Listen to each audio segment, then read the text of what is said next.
Assalamualaikum warahmatullahi wabarakatuh. Perkenalkan, nama saya Aprilia Puspitasari, NIM 215231213. Kelas Perbankan Syariah 2F. Di sini saya akan menceritakan ulang tentang Perjanjian Giyanti 1755 dan terbelahnya Tanah Jawa. Perjanjian Giyanti adalah sebuah peristiwa besar yang terjadi pada masa silam.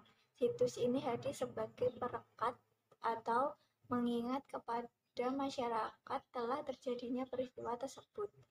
Perjanjian ini lahir sebagai sebuah kesepakatan segitiga politik antara Pakubuwono III, Pangeran Mangkubumi, dan Perserikatan Dagang Hindia Belanda atau VOC pada 13 Februari 1755. Perjanjian Giyanti adalah perjanjian antara VOC dengan Kerajaan Mataram yang ditandatangani pada 13 Februari 1755. Nama Giyanti sendiri diambil dari tempat penandatanganannya di Desa Janti. Dalam pelafalan Belanda, ialah sebagai Iyanti. Tempat sekarang yang dikenal sebagai Dukuh Kerten, Jatiharjo, Karanganyar, Jawa Tengah. Perjanjian Giyanti juga disebut sebagai siasat VOC memecah belah Kerajaan Mataram. Perjanjian ini dibuat untuk meredamkan api konflik yang terjadi secara berangsur-angsur pasca perpindahan Keraton Kartosuro ke Surakarta. Terjadilah geger pecingan. Pada waktu itu Mangkubumi yang membantu Pakubuwono II dalam meredakan api konflik mendapatkan hadiah serupa sebidang tanah dari Pakubuwono II. Namun, luas tanah yang diberikan rupanya menimbulkan kecemburuan. Salah satu pangeran lalu mengeluhkan ketidakadilan terhadap hadiah yang diberikan kepada Gubernur Jenderal Baron van Imhoff, sang Gubernur Jenderal di Batavia. Kemudian mengeluarkan keputusan yang membuat tanah tersebut tidak jadi milik Mangkubumi. Akhirnya ia meminta izin kepada kakaknya Pakubuwono II yang berkata, daripada lumrah atau tahta saya dikurangi, lebih baik buanglah saya saja sampai saya tidak bisa kembali ke Jawa, ujaran Pangeran Mangkubumi. Akhirnya diberikan uang bekal 300 rial. Ini jatah untuk makan anak buahmu, silakan pergi, kata Pangeran Mangkubwono II. Kemudian malamnya ia pergi. Sejak saat itu terjadilah Perang Mangkubumen. Puluhan ribu prajurit Belanda dan prajurit Jawa tewas. Perlawanan ini mendorong gubernur dari VOC untuk Jawa Utara, Nicholas Harting, mengambil sikap untuk menyelamatkan daerah operasionalnya secara tertutup, melakukan perundingan kepada Pangeran Mangkubumi. Setelah berkali-kali melakukan perundingan, Harting bersepakat dengan keinginan Pangeran Mangkubumi yang hendak menjadi penguasa di Tanah Jawa.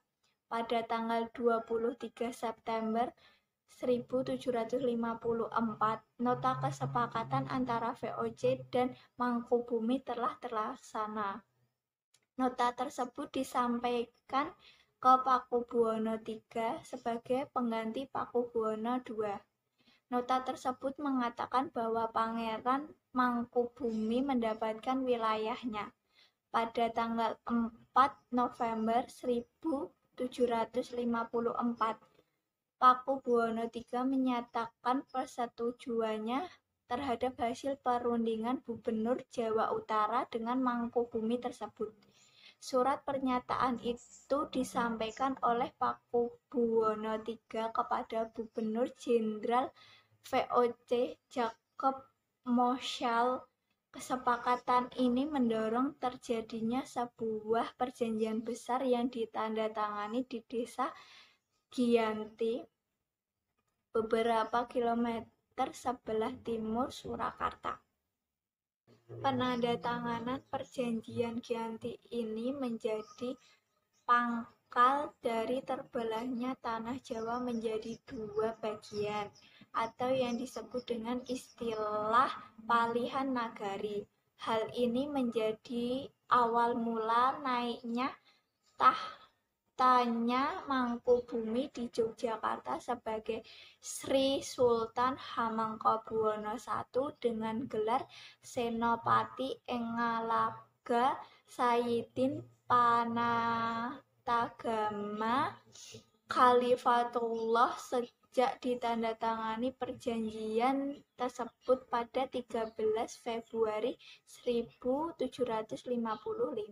2 hari kemudian, tepatnya tanggal 15 Februari 1755, ada pertemuan untuk meneruskan bagian keraton antara lain Sri sebagai Pustaka Raja itu diserahkan kepada Sultan Hamengkubuwono I. Yang kedua adalah bahasa. Yogyakarta meneruskan dialek yang disebut sebagai bahasa Bagongan. Bahasanya antara Surakarta dan Yogyakarta seperti enggeh dan injih. Akan tetapi, keterbelahan masyarakat Jawa tidak terjadi seketika selepas perjanjian Giyanti.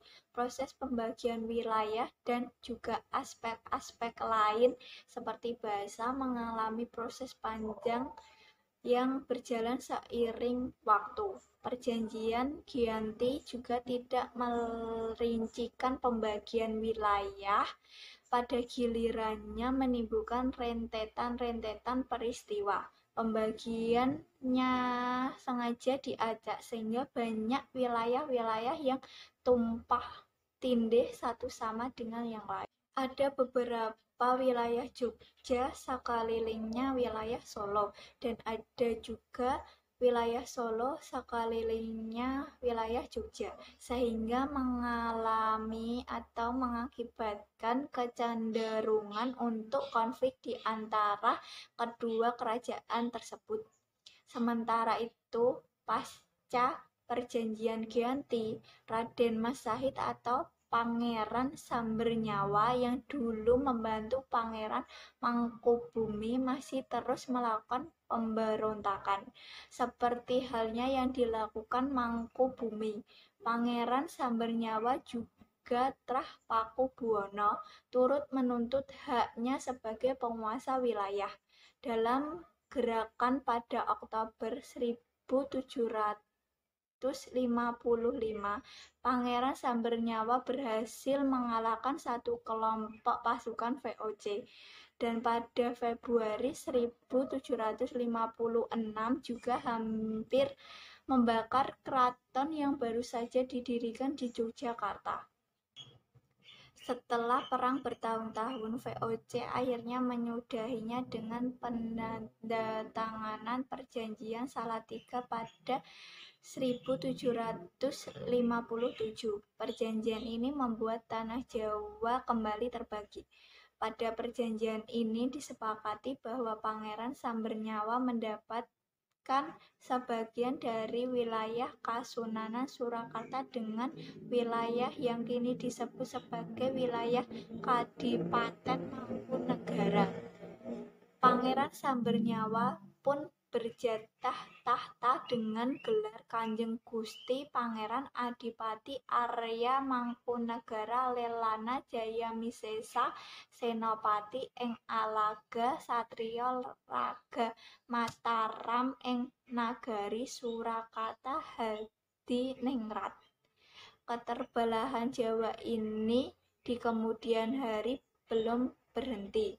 Pada pada tahun 1813 di masa Gubernur Jenderal Thomas Transvaal dari Kerajaan Inggris. Kesultanan Yogyakarta juga terbagi dengan lahirnya Pakualaman. Dengan demikian, Tanah Jawa kembali memiliki 4 wilayah pemerintahan. Masing-masing tumbuh dengan perbedaan modal dan orientasi politik. Hal ini pun mengantarkan Jawa pada rupa yang beragam.